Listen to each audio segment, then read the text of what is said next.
Before Asher bent the roles and backs at Sean Cody. Before the gay internet exploded over their chemistry. They were just two boys in a high school hallway.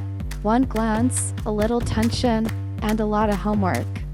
Now, over 10 years later, they're still together through fame, sex work, sobriety, and soon a wedding. Tonight we go beyond the fantasies and into the facts with the very real couple behind the scenes. This is From Homeroom to Hardcore, Sean Cody's first real-life couple. That's hot. Hi, welcome. I'm here for the first episode. We have the Donovans. We have Ricky and Johnny. Thank you for coming today. And introduce yourselves to the people that don't know who you guys are. Okay. That's probably the biggest thing here. We are Sean Cody's first premier real-life couple, Ricky Donovan and Johnny Donovan. We were Asher and Deacon on Sean Cody. And Yes, I was Asher because I'm Ashy. Did you choose the name or did they give it to you? Somebody saw my legs and they're like, he needs to be called Asher. Someone get her lotion. Get her, and then every day they had lotion for me on set. Oh, I love it. no, they chose our names out of a baby book. Literally from a Out of baby a book. baby book? Yeah, isn't that crazy? Were you happy with being Asher? At first, no, because I'm ashy. Like, it felt like a dig. You know, I thought they were like looking at my profile and be like, oh yeah. But after a while, I was like, no, it's good because Asher sounds hot. yeah, it's hot and it starts with an A, so number one, obviously. And when it comes to like being nominated for awards, they do it in alphabetical order. Oh, So really? yeah, so I'm first called. Yeah, whenever we were nominated for awards, I he mean, was you the still have person. to sit through the whole award show now. Yeah, you do. But first, number one. Number one, me. So who would be considered the diva in the relationship?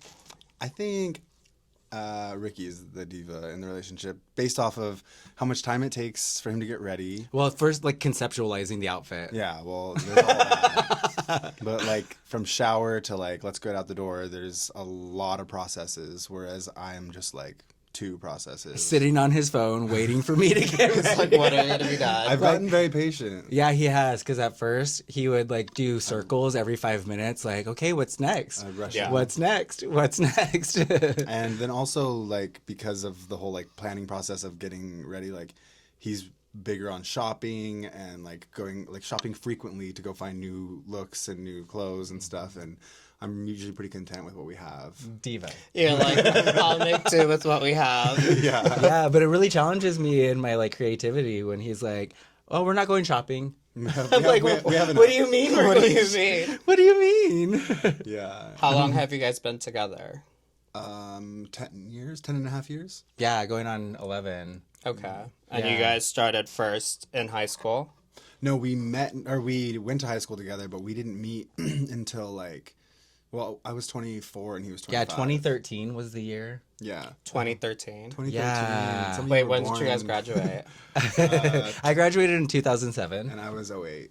Okay, I don't feel that old. I literally graduated 2009, and literally I had someone literally a girl just say like, "Oh yeah, I was born in 2006." I'm like, "Girl, that's crazy." I was a junior in high school. I was like, or ouch. a sophomore in high school, yeah. I was already in the Navy by then.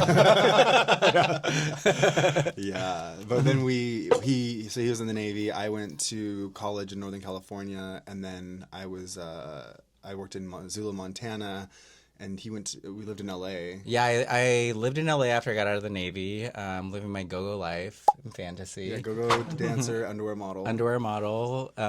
This was prior to Sean Cody. Prior to Sean Cody, I actually did a scene with LatinBoys.com when I was like, Which My favorite. yeah, it's my Spicy. favorite too. It was so funny when he told me that. I was like, oh my god, I definitely watched your videos when we met because I was What like, was I your watched name all on the Latin that? Boys. I don't remember, Was it honestly. Ricky D or something? I think it was Ricky Ricky D, D. honestly. And that's where the Ricky name was like born, but I didn't have a last name. How did you come up with your name? We honestly wanted to do something that was 5 syllables. So both of our first names were 2 syllables, and so we wanted a 3-syllable last name. Yeah, because I felt like that would just like snap more, the creative in me. Donovan. Yes, And we had Donovan. already been going with D. So he was Ricky D and I was Johnny D. And people Yeah. kept asking us, what does the D stand for? What does the D stand for? And Like, what do you Let think me it stands show for? No, but as a go-go dancer, I was in the Navy already, so I wanted to have like a separate persona because what I've learned of being in this industry is that you can separate yourself. When you separate yourself from like what you're doing, it allows you to like fully get into it and get into the full fantasy and like create this whole persona, and people buy into that.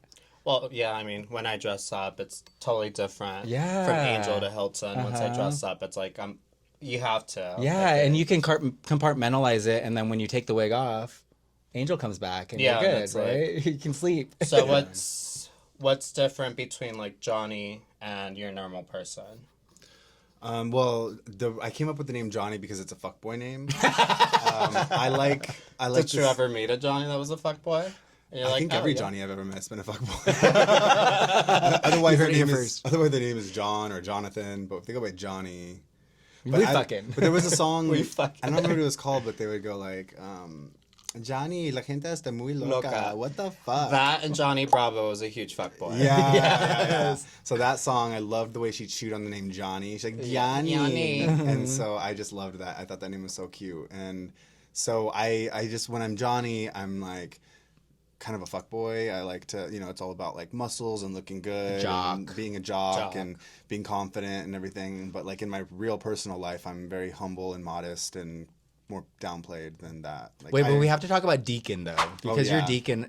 He's so, Deacon on Sean Cody. On Sean Cody, my name is Deacon, and which I love that Was name. that Baby Buck too? Yeah, it was. Oh my It was god. Baby Booked. I You know, guys passed through the A's, the B's, the C's, and got all the way to D. Yeah. So you're waiting in the award show. a little bit. You're already out. I'm already out. I'm like, bye. Got my award. You're done. But it was a good name for me because we come from a predominantly Mormon community, and a deacon is a Like a leader in a church. leader in the Yeah. church of the Mormon community, and neither of us are Mormon, but I knew of what deacons were, and so I thought that was just such a like fuck you to like those asshole Mormon people. Take we it, have. Deacon, Yeah, take it. fuck Take this you. deacon deck. Yeah. Deacon Yes. Dick. So I really played that into the deacon character. Like, Yeah. I would even say sometimes, like, people would be like, "Oh my God," I'm like, "No, I'm not God. I'm just deacon."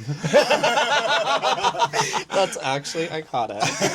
Yeah. So deacon is a little bit more like church boy gone bad, and then Johnny Jack Mormon. is not a church boy at all. So you were the double D, Yeah. Deacon Yeah. Donovan. Yeah. So we have multiple personalities from what you're gathering from all of this. I could tell. Asher, Johnny, Deacon, Ricky D. Ricky D, all of it. What about you, Ricky? What's different? Yeah, what's different? Like your persona and your actual. So in my personal life, I am actually a dental hygienist.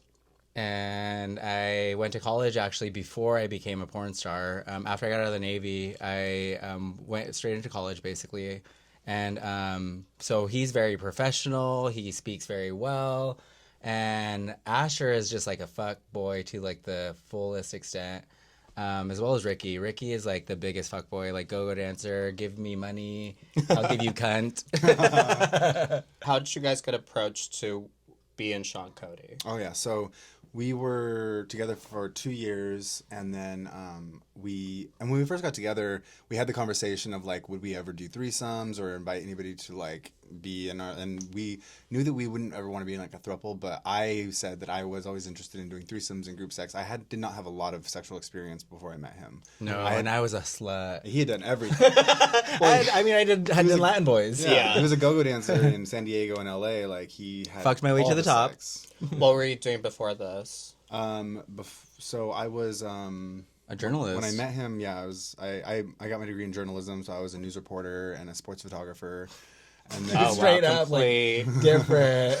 and then when I met him, I was working in a gym as like a health coach, and then also I was a psychosocial rehabilitation specialist working with kids with emotional disabilities. And what was my other job? I had 3 jobs.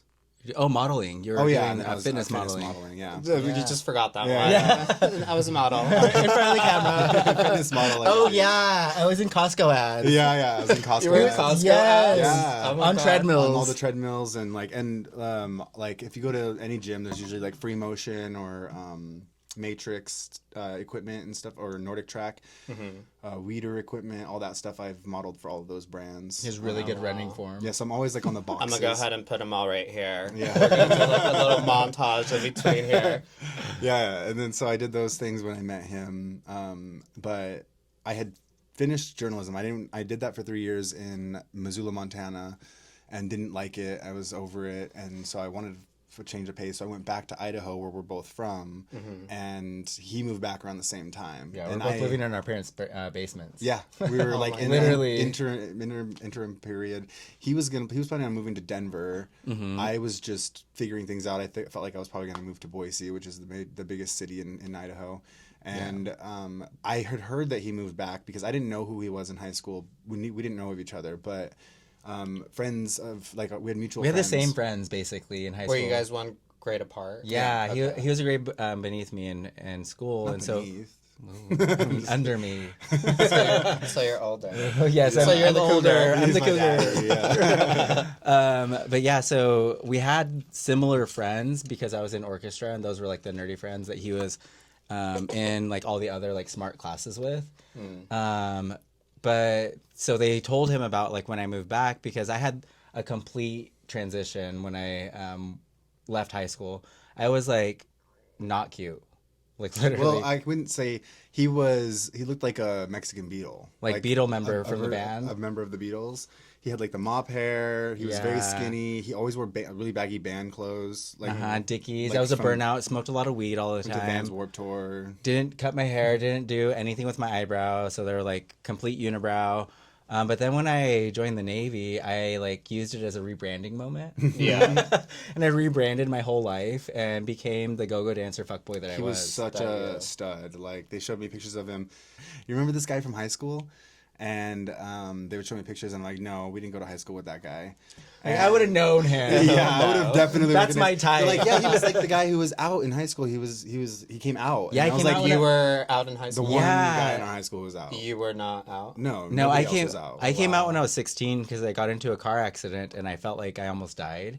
And so in that moment, I remember telling myself, while the blood was like coming down my head, I remember thinking like, my family doesn't know who I am, and I could die tonight. So from this moment on, I'm gonna live to my truth. fullest. Yeah, live my truth, live my life to the fullest. And I ripped the Band-Aid and came out in my chemistry class. Like literally stood up on the seat, told I'm everybody, gay. I'm gay. Yeah, legitimately. I'm queer. I'm here. Get used to it. They're like, nobody cares.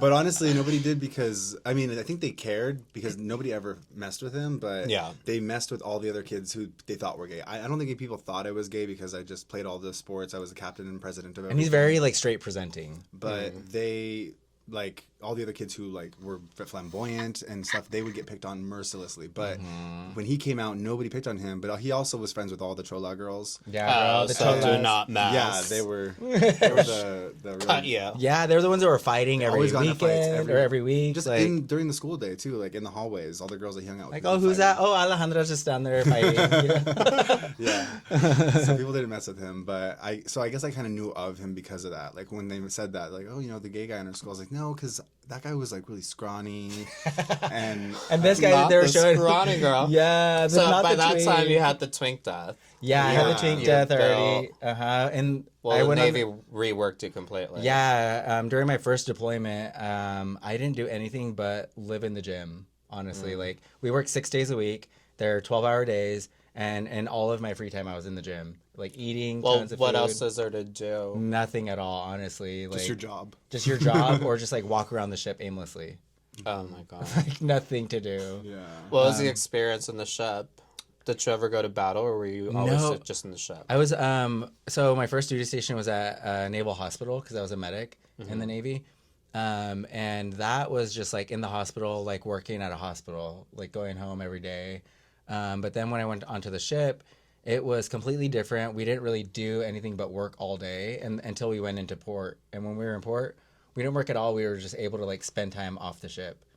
But It sounded like a dream when you talked about it to me. I was like, why didn't I join It's a the Navy? vacation. Yeah, but it was not really. honestly, it was kind of a vacation, and we were fucking in the fan rooms, girl. Like, we were fucking in the fan rooms. So how many people would you think were gay or gay activities in there? Like So what percentage? I would say probably a good 30%. 30%? Yeah, at least. But they were like straight guys who were just having sex. with Yeah, girls. a lot of them were like in the closet, just like not out, because I joined at a time when Don't Ask, Don't Tell was still active. Okay. And then while I was in, it got repealed. So then we could say that we were gay, but nobody still was comfortable with saying it yet.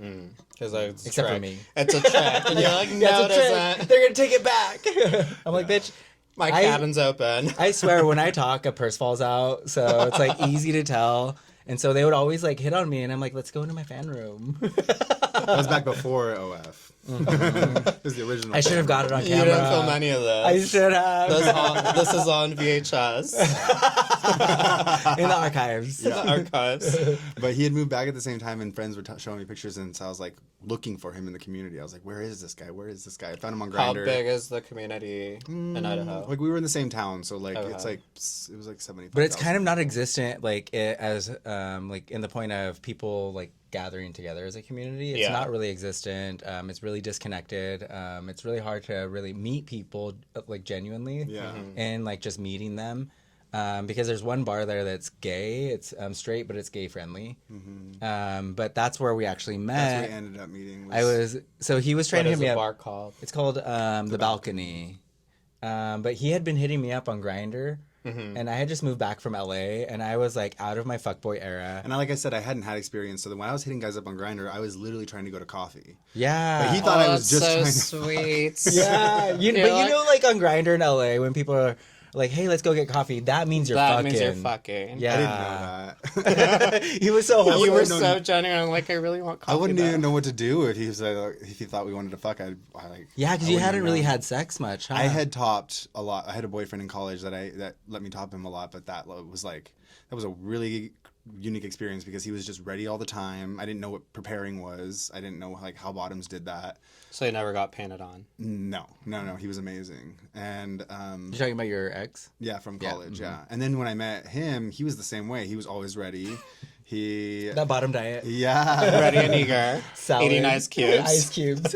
I didn't really understand And douching right before going and seeing him. that. But That's what you should do. But yeah, we finally I ran into him. I was at a friend's giving party, and the friends who were telling me about him were like, "Hey, let's go out. I want to go out after the party." And so I was like, "Okay, I can go out." And somebody wants to talk to me, so I'll go talk to them. And then I had that conversation with them on the balcony, and then I came into the bar, and I was walking around the dance floor, and he was like sitting up at like a tabletop, kind of like this, and I didn't Dancing? see him. No, just not looking at anything. Just I had my nose in the air he because I was never from looked LA. at anybody at the club. And then so I None of these bums. bumped into him like because I was looking somewhere else, and I Yeah. spilled his drink on the table, and I was like, "Oh my god, I'm so sorry." And I flip around like ready to fight. and then I looked up at him, and I was like, "Oh, hey, you're," and then he's like, "Oh, you're," and then we just started making out. Oh my god. Just automatically. Yeah. It literally felt like the whole like there's a gravitational pull. It felt like the universe was like changing for both of us. Like it felt The whole room disappeared. It just like Yeah. zoomed in, and it was just like kind of like how you whoa. see in movies, you know. It happened in real life. Like Yeah. it literally happened in real life, and I feel like it was so visceral that like when I close my eyes and think about it now, I can still feel that same feeling.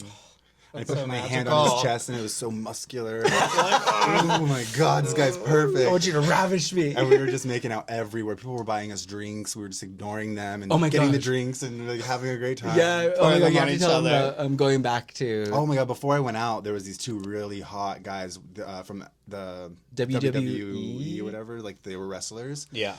but they were from our hometown, and so like they were kind of big shit coming home to like be like, oh yeah, look at. And I was like, I had a huge crush on both of them. I was like, wow, these guys are hot. And I was kind of flirting with them, but not going too far because they're straight. And then when He's like, I'm gonna turn him out. and I was like, whatever, I'm gonna go to the balcony and find somebody better. And then Yeah. I came back with him to the party to show my friends, like, look who I found, the guy you guys were telling me about. Yeah. And these two guys were like 6 beers in or whatever it takes. And ready for they it. were ready. They were riled up. And they started taking body shots off of both of us. They had us taking body shots off of them. We Oh would go my make God. out in a In a closed closet. closet or whatever. And they would come and like open the door and like like, "What are you guys doing?" Yeah, they were wanted- like trying to join us. trying to Like, join us. literally. my God. It was crazy. But And we I was laughed. kind of like turned on by it. I was like, okay, I kind of want that. But at Kinda the same hot. time, this is like so. There's so much charisma here. There's so much like potential Connection. and connection. I just want to see where this goes. Yeah. And we fully left them in the dust. Like as we were leaving the party, they're like They were following trying to us join our us. cars. Like, oh, where you guys going? We're gonna go and go. I'm to like your my place." mom's house. My mom's house. They were ready to get in the car with us. We I live was in the like- basement. Yes. Oh my gosh. We went Then we back to get his back mom's house. to my mom's house, Yeah. and we were in a basement, but the ceiling was unfinished. Yeah. So there were like those like pipes poles, almost. pipes all above.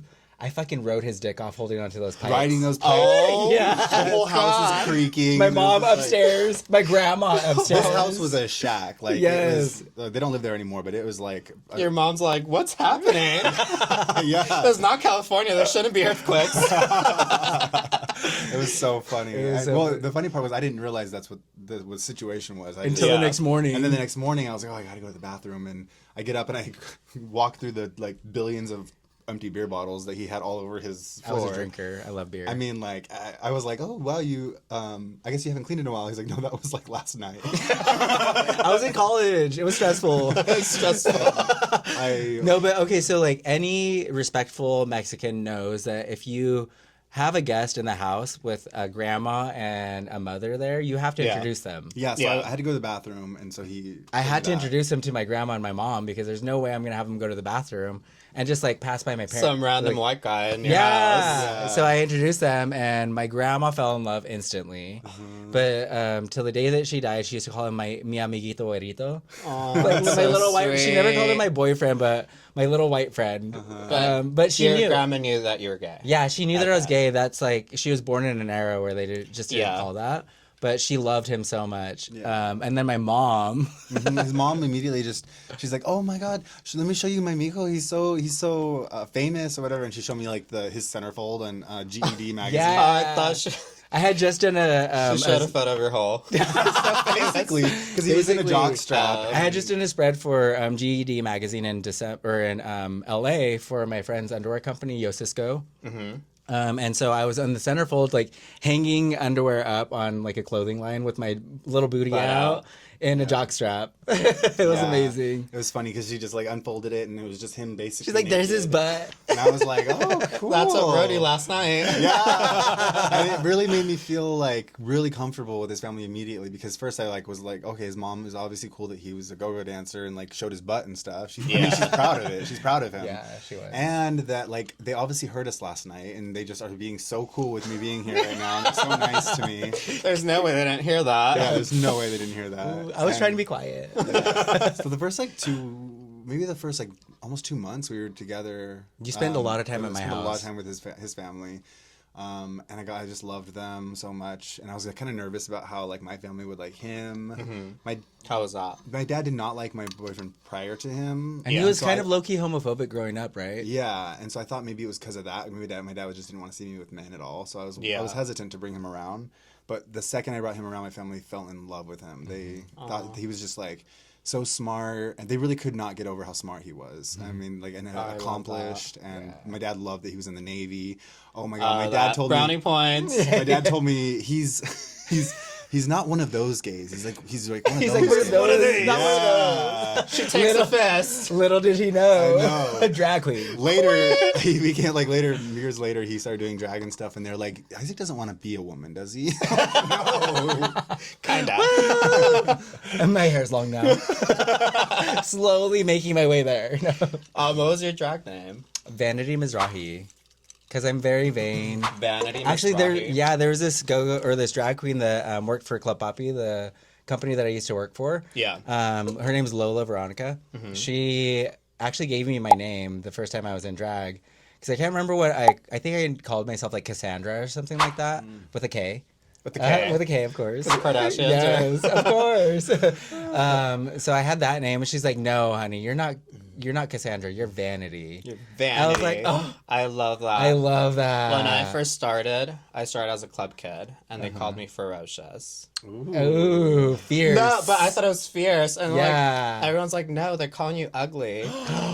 I didn't know that, but apparently she was ferocious. Because looking back at the photos, I was like, "Oh my god, girl, what was she thinking?" Y'all start somewhere. Yeah, no, definitely. Well, Vanity back then, I mean, when She was when you got busted. your name, she was She was pretty busted. busted. She was pretty busted, yeah. I mean, I will say the club's pretty dark, so Yeah. anything looks great. Honestly, but the club kids though have a special place in my heart because of the raw creativity of it Yeah. all. You know, like it's not really about being pretty; it's about being like it's fierce. your Creative. own interpretation of like art. Yeah, in a what way. art is and Because what I the- would literally cut up cardboard and make eyebrows. Right. And like, girl, my mug was crazy. It wasn't about the aesthetic of like the beauty, like the standards of beauty. It was how you sold it. In a way. 'Cause Right. I was wearing trash, and I was just like, oh, she's fierce, mama. Fierce. I had headlights as boobs.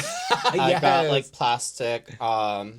The hats come with like this plastic thing under it to keep it molded. I made that into tits, and I literally put pop-up lights. Oh shit. That's how I would move to the club. Like, they'd be like, "Where's Ferocious?" Because that was my name back then. And you would just see two headlights on the back of the car. Oh, there she is. Oh, there she is. Got You it. can see her tits from here. Or like, literally go like this, and you just see two lights going up. No, but that's amazing though, because look at you now. Yeah. Yeah. Still fierce. ferocious. Still fierce. Was that in LA? That was in LA. okay. Yeah. Yeah. So I Yeah, started started off in as a LA. club kid. LA But- is like amazing. It is. And what made you guys move to Vegas? The pandemic and porn. Because Yeah. when we were filming with Sean Cody, I think we were still just with them at the time during Yeah. 2020, and they We're exclusive to Sean Cody for a long part of 4 our years, career. I think. Yeah. I actually was Are exclusive you the not whole able to time. film with anyone else? No, not at No, all. when you're exclusive, you can't film with anything. But Yeah. they pay you very well, so that Right. you don't They do that. pay you to be exclusive. Yeah. Yeah, and it's like way more than any other studio pays their exclusive models too. Yeah. Okay. Like at the end of it, I was making like $6,500 per shoot. Oh, shoot. Yeah. Like it was deep. And a lot of other exclusives are like 1,500, maybe 2,000. Yeah. And you're like, I'm not going to survive with that. Yeah. Yeah, and I mean, I also wanted to move here for like more career opportunities, you know. Yeah. And we had just gone to the Gay VN for the first time, and we were kind of transitioning into going to freelance from exclusivity, and we are trying to like play with the idea of doing that, and we thought that Vegas would be the best place to jumpstart that. Yeah, because there's studios in Vegas and Palm Springs and LA, and so we figured like being here, we could drive to all those places during Yeah. the pandemic, and the flights wouldn't be an issue. 'cause But even nobody was before the flying. pandemic happened, before we even knew about it happening, we planned on coming here. And we honestly at that point didn't care about the money. We didn't care about like the rate. We were more about the brand. We wanted to like change our brand from like being in Sean Cody because we felt like that was kind of like our adolescence in porn. And then we wanted to become like adults in porn, like going with like men.com and doing Falcon Studios. Like we wanted to Figure, cross over to man studios, where Yeah. Sean Cody is typically looked at as The like young younger. boys. the younger college co-ed kind of stuff. So we were kind of ready for that transition, and then the pandemic happened, and that like really pushed us to move out here faster because they weren't booking models that had to fly, and they were booking models that could quarantine in their car and make it to San Diego and Oh, for the shit. shoots or to LA for the shoots. Yeah. So Vegas was But the honestly, place. like from the moment we met, we both knew like we were trying to get out of Idaho, and neither of us wanted to be there, and we kind of got stuck there because of it's like quicksand there. I yeah, swear. like you just get into a job and like the cost of living is barely, or the wages are barely enough to fit the To cost of fit the living. cost of So like living. saving enough to go anywhere just seemed ridiculous. But then doing porn, we were able to actually save money and like get out. Yeah, pay off debts and stuff, and we got out, and it was amazing. It changed our lives moving here. Yeah, but it changed our lives for better and for worse. Oh yeah, We got into some bad things here too. So with Sean Cody, you guys have always filmed together. Yeah, Do they sell it like you guys are a couple? so or- yeah, in the beginning we were our first real couple on Sean Cookies. I think they had like fake couples. Yeah. Where they like pretended to or be couples that like boyfriends. met on set. Yeah. But we were a couple package coming in together. Like our Yeah. deal from the very beginning that we said to them to get started, we did not want to do anything with separate from each other. We wanted to only do threesomes and group scenes for the first year, and then we would renegotiate after that and possibly go on to like our own. Yeah. And we the first ended- year was great. We did like 9 threesomes and 2 group scenes, and They were so also much our fun. own duo scenes that we did. Yeah. So they really honored that for us, and then by the end of it, they like we respected them. Like the directors we were working with were so great, and they made us feel really comfortable, and we loved the work, and the money was great.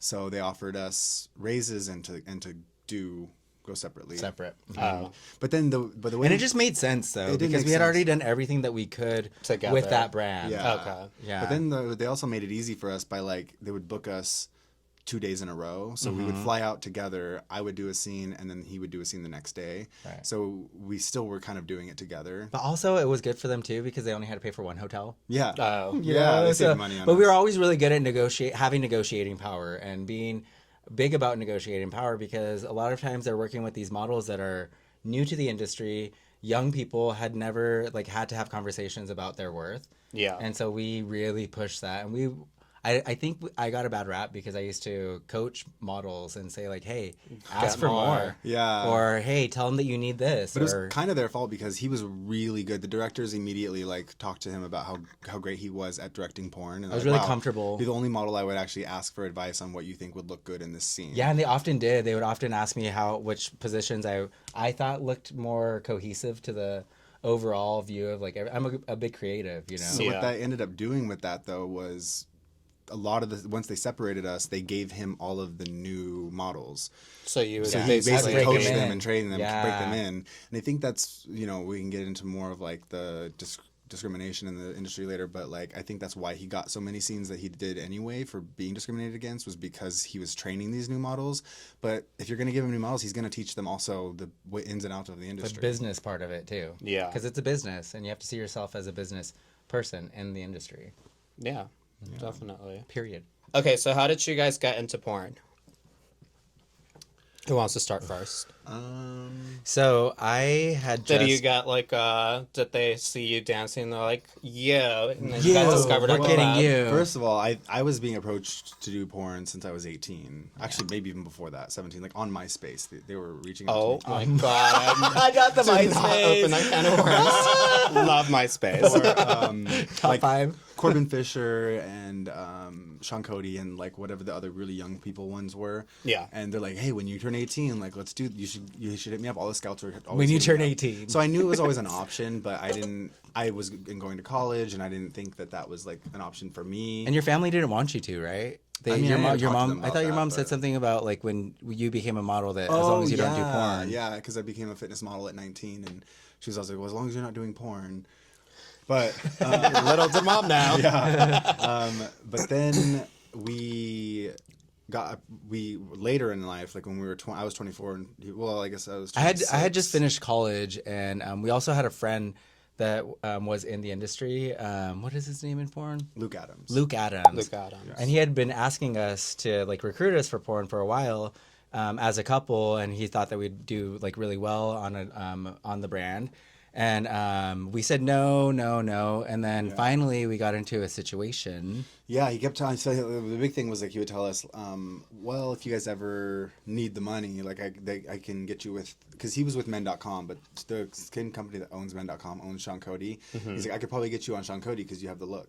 And then I was like, I thought that was really cool because Sean Cody was what Yeah, I it was the watched. dream. Yeah, in high school I watched them. I thought they were so hot. Same. And so I was like, well, maybe, I kind of was warming up to it. But we got into some trouble with the law because the police in Boise, Idaho are very Insert discriminatory. mugshots here. Yeah, they're very discriminatory. They're very homophobic. Homophobic as fuck. As fuck. Why would happen? So we were at this friend's party, and I wanted to dance.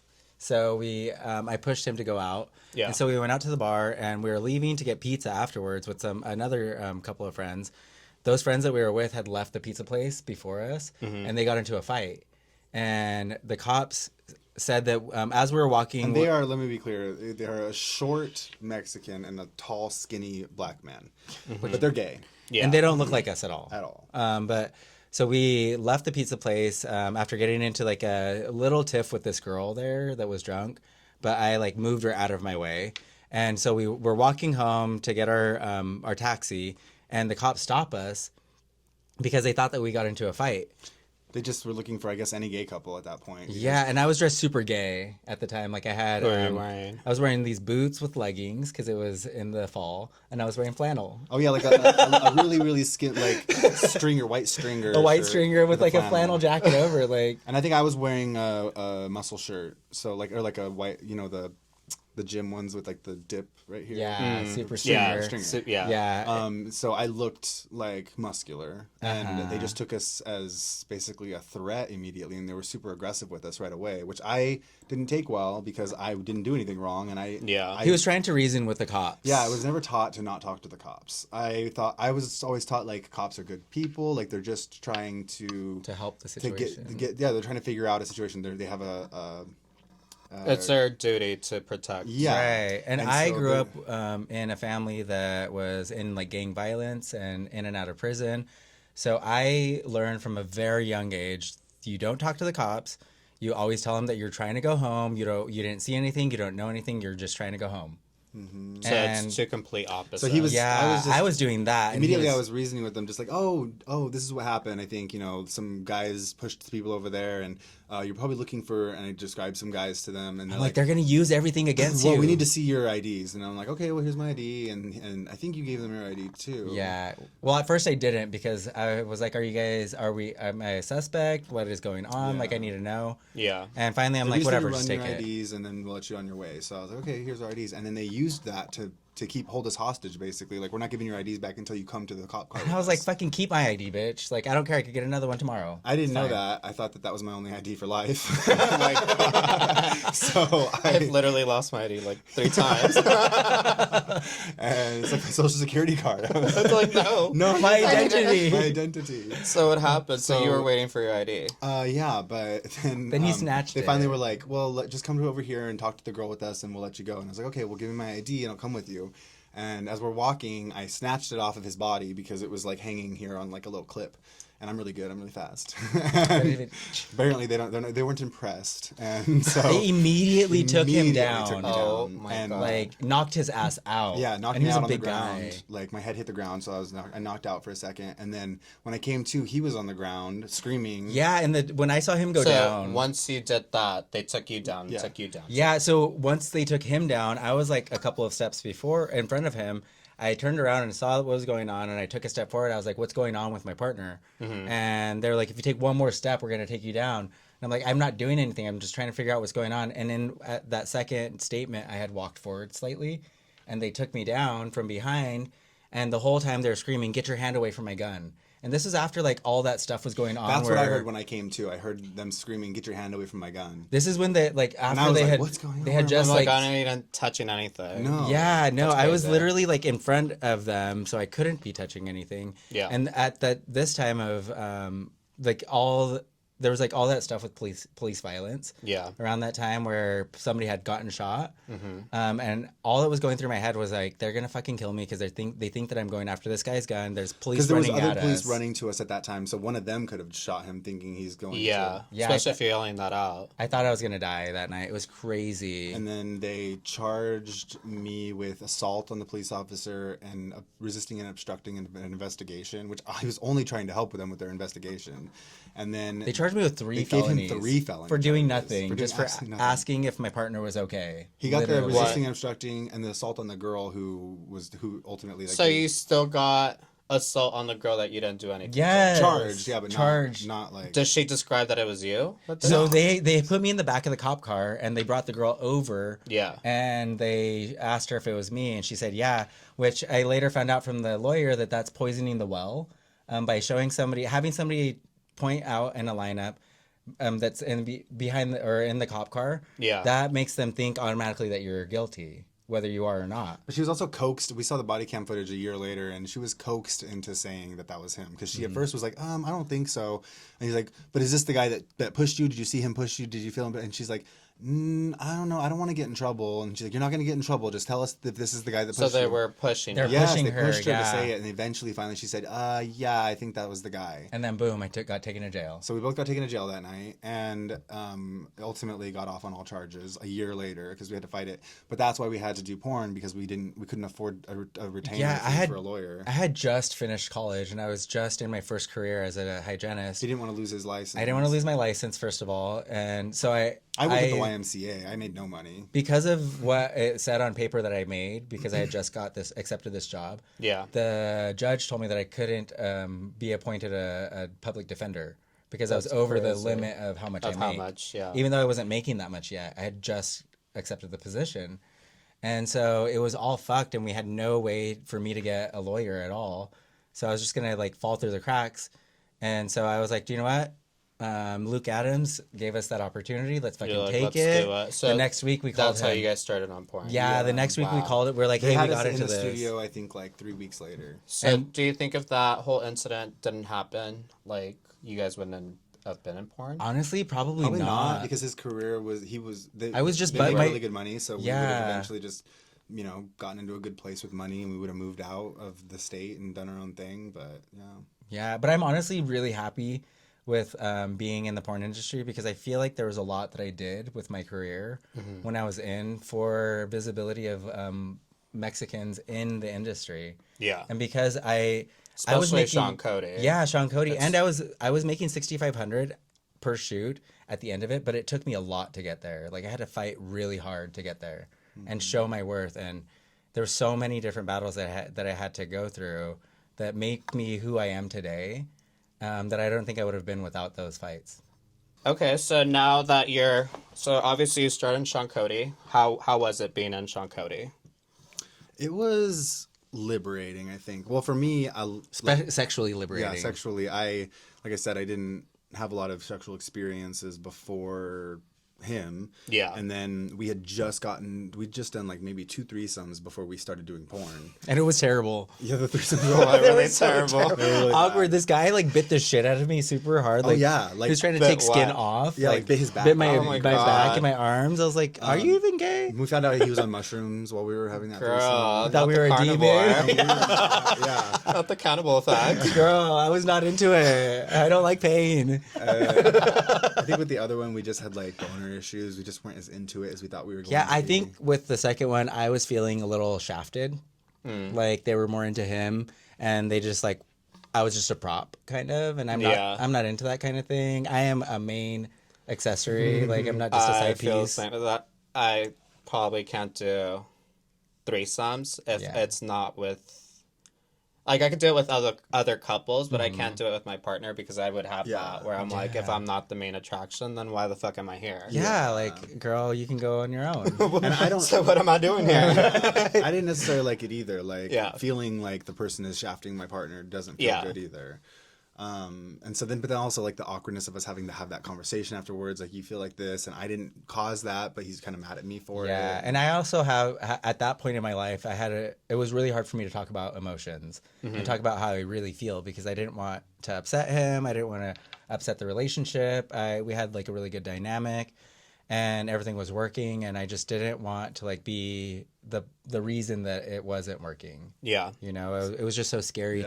to be so vulnerable. So like all of the really cool threesome positions that we got to do on Sean Cody, like the Eiffel Tower, and like the one where you're like The Happy Pierre. the train, the Happy Pierre. What's like a all- happy Pierre? The Happy Pierre is the person that's in the middle of the threesome, like Yeah, the so person one- that. they're taking it and giving it at the same time. Oh, okay. Yes, I love being the Happy Pierre. Yeah, I mean, who doesn't? That's the best. Yes. And we just like learned lots of different positions and stuff, and I think it just made sex way more fun for me. Pile driver. And I Yeah. bet like it opened up you guys to talk about it more.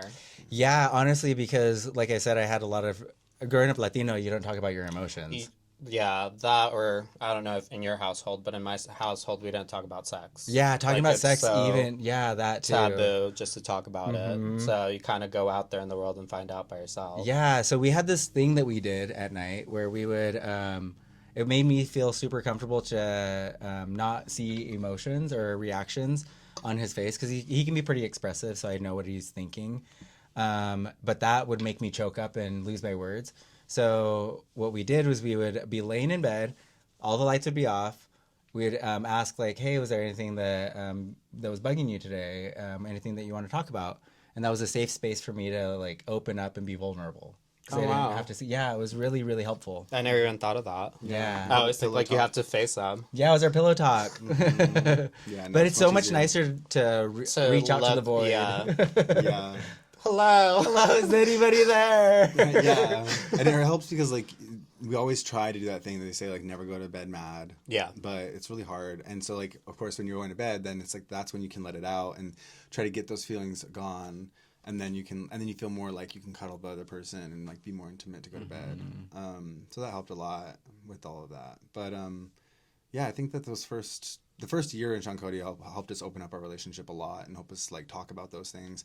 And then like going into be doing one-on-one scenes with other people, I think we went through like a phase of jealousy a little bit. Where I'm the jealous one. Yeah.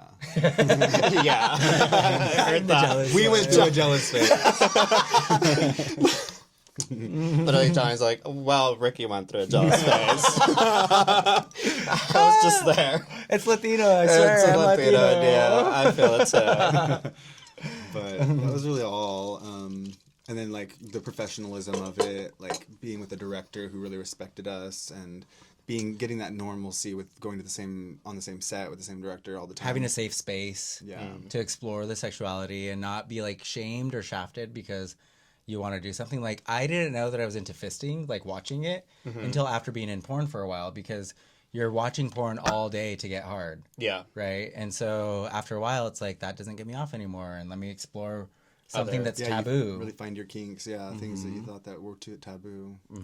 Fisting someone or getting fisted? Fisting someone. Look at his little wrists. These are perfect. Hold on, let me see. They're like perfect size. Eating nails, because then it makes it fun. Like this. Oh my God, let me see yours. Yours are tight. See, we have the same thing. And you're soft too. So just like... I've never done that. You did so it you would in a have to bathhouse teach me. in You Amsterdam. did it? Wait, in a bathhouse? Yes, in Amsterdam. I mean, we were there at the bathhouse, Yeah. and he was getting fucked in a swing, and there was somebody else in the swing, and he like gives me a little. Yeah, there was like a couple that we were like playing with. He gives me like the gloves, and I'm like, what am I supposed to? Oh, he wants me to fist him. Okay, He let's wants do me to it. accessorize. Like, let me put my hair up real quick. I think I specified to the guy, I'm like, I don't want that. Not for me. Not for me. He's like, you go on, babe. You do it. Go off, queen. So what's a kink that you found out?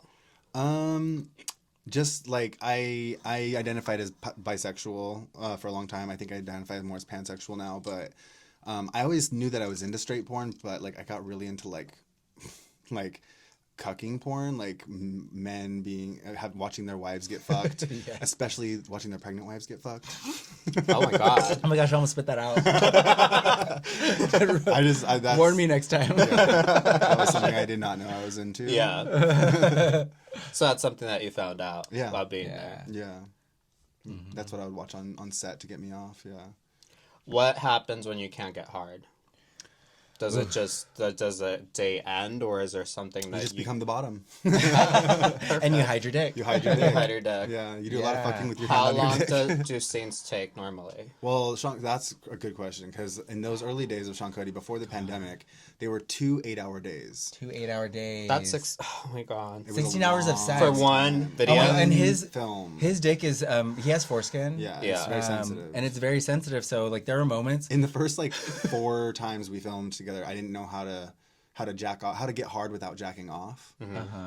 So he'd like be jerking, and all then day for 8 hours. I'd be jerking off. the next day, like after day one, his foreskin would be so swollen that his Yeah. dick looked like way fat. It would look like a whale. Yeah, it was so weird. It looked Yeah. like old like jelly kind of too. So then they're like, "You're gonna bottom this time." So the next day I'd have to always bottom, but then I learned that I can just flick it around and like excite it, and then it would Yeah. get hard, and then Not fully. and then you just do the fucking on set. But that part is really only like, probably 40 minutes of the day, 45 minutes of the day that you're actually fucking. Yeah, Sean Cody did a lot of B-roll behind the scenes and stuff where we'd actually have to act. What are And some of your favorite scenes? Landon. Yeah, That one was I a don't really know why fun Landon was so one. much fun. He was a straight guy and he smelled like cigarettes, but he was really fun. Yeah, I got to be the was lucky the Pierre. storyline? No, there's no storylines. It's just that you're like your bros hanging out and like you go. I think we threw a football. We threw football around, yeah. With him. I can't even throw a football. I'm not very like athletically inclined. I'm more of like a music and artistic person. Yeah. Like, And it was good because it was so easy. The ones that I Yeah. think we didn't enjoy were the ones that were so involved. Like we had this spring break one with Bryson that it did really well though. It honestly is probably one of our best scenes. Yeah. Other than the Bellamy one. The Bellamy Yeah. that one was crazy. But But I remember specifically with that one, they just wanted so much B-roll from us. Like it was like, okay, you guys are taking a shower, like play with each other. Okay, you guys are like on the couch, hang out, do this. Okay, now you're at the beach, you like go. That do was- this. It's that like, was can we the just do one director. thing? Does it have to be all these things? the director Did they use all of that Yeah, footage? Yeah, it was a they- long Oh. film. Yeah, it was they big. actually showed Girl, I usually skip all that and just get to the fucking. Right. Oh. But that director, Jason, he was amazing. He actually like kind of for me, I see him as like the father of Asher in porn. You know, like he really shaped and developed his creativity. But he was so particular about everything. He would like redo a take, even though it was a perfect take. He'd be like, "Nope, we're gonna do it again." I'm like, Just in "Bitch, case. this is like 20th time. Like, I'm like bleeding now. I have to go. I'm hungry." But then after the pandemic, they shortened them to. The reason they were 2 days is because we had to come twice. Yeah. Because they wanted us to do basically 2 whole scenes for one film. Yeah. And that's why they paid so well. But then they switched it to just do. We only had to come once. It was just one scene for the film now. With less B-roll, but there was still B-roll. But they were still paying us just as well. So we're like, hell yeah, this is the Yeah, best. this is amazing. Oh. But I would say my favorite though was Bellamy. My favorite and the worst scene that I ever Most did. traumatic. Most traumatic for my mental health, and actually what made me leave the industry was my last scene. And we got flown to Spain for a shoot, and I had to film the day after we got there, and I was jet lagged. We as got fuck. there at like we were jet lagged. You got in at like 11 p.m. You know. Yeah, and at that time I was drinking a lot of alcohol, Yeah, and so I you're was hungover. doing party drugs too, and so I was like in a really bad mental health space, and that was like the tip of everything. Like I ended up coming off of set, and that's a big no-no in Yeah, porn. if you come like while you're off camera. getting ready to go on the set, it's like really really bad. Yeah. Oh shit. And so at the time, it just broke me. But also, like, I got DP'd for the first time on camera in a different scene at the same. I think he felt like he Plays. had to make up for something, so he Yeah. was like, and these guys are massive. Like they were all like really big, like 8.5 Eastern to European 10-inch men. Oh my God. uncut dicks. Yeah. And so he had 2 of the biggest ones DPM. Yeah, we were doing. So I did that solo scene where I pre-ejaculated, right? And then the next day was the group scene with all of the models. There were like 10 of us, 5 from Bellamy, 5 from Sean Cody. And I was like, okay, this is my moment. It was like the Last Supper.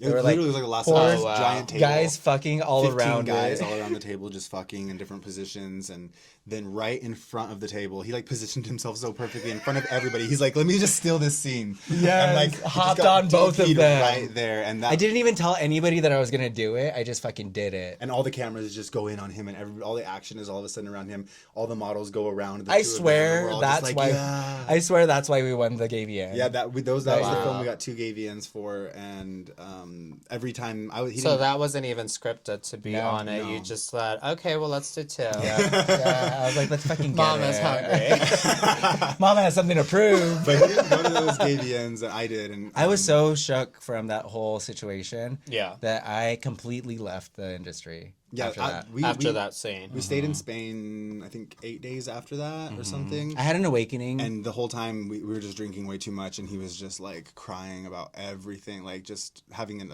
existential crisis. It seemed like he just What? Because I had put so much of myself into this career that I felt like was going nowhere, or like the They weren't pinnacle of my getting career. I was respected this enough. this scene that I was doing in Spain was supposed to like open so many doors for me, and I thought that it was just going to close them all because of what happened on set. I'm just really hard on myself, I think. They're very racist. I received a lot of death threats. That's hot.